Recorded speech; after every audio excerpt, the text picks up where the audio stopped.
দিন পরে একটা গেঞ্জি কিনছি, দেখবেন ভালো হবে নাকি। ভালোই তো আছে, এতদিন পরে একটা সুদের টেদা কিনাছি গেঞ্জি। এই গেঞ্জি আর পরুম না, গেঞ্জিটা সুন্দর হয়েছে।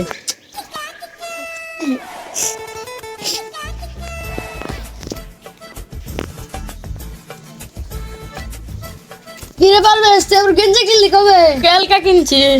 ও সুদের টেতে গেঞ্জি কিনছ দিকে পরস না না তুই কি বুঝলি সুদ খাওয়ার মজা? আমি 1 টাকা তিলে তিলে গেঞ্জি গেঞ্জি কিনছি। একটু। এ মজা বলবো হর। তুই যদি বাবার বাবা গিফট কিপটা না হলে ধনী হওয়া যায় না এই যুগে। থাক জায়গা জায়গা তুই যা হর। তুই সুদের খাওয়া বুঝস।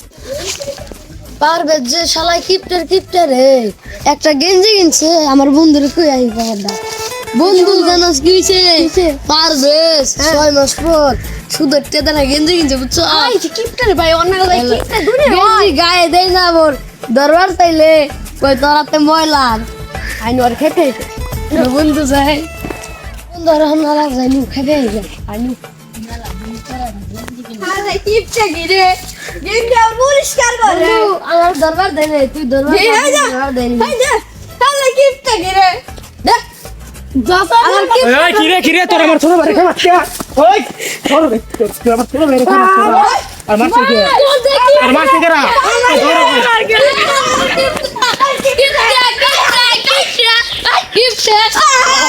আবার বলতে না আমার ভাই সুদ খায় ওই হালা গকি ও আমার ভাই কষ্ট করে সুদ খায় গেঞ্জি কিনছে শোকরের নাগাল হালারা চোখ নাগাল বেটারে কি করছে তুমি মারালা মারবার সাথে আমার গেঞ্জিরে কি করছে উদাই তোমার এই গলা হলো কি ধর আরে ভাই তুই কত কষ্ট করে সুদ খায় কিনছিলি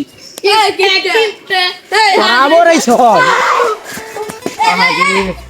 থেকে ভাই তোর আমি আর একটা মানুষের কাছে সুদ কিনে সুদ বেশি করে খেয়ে নিয়ে তোর কিনে দিলি ভাই আচ্ছা ভাই তোমার সুদটা আমার দিও 100 ভাই দিল আমার শোনা ভাই ওরা যদি আবার কিছু কয় আমাকে ঠেক আপনি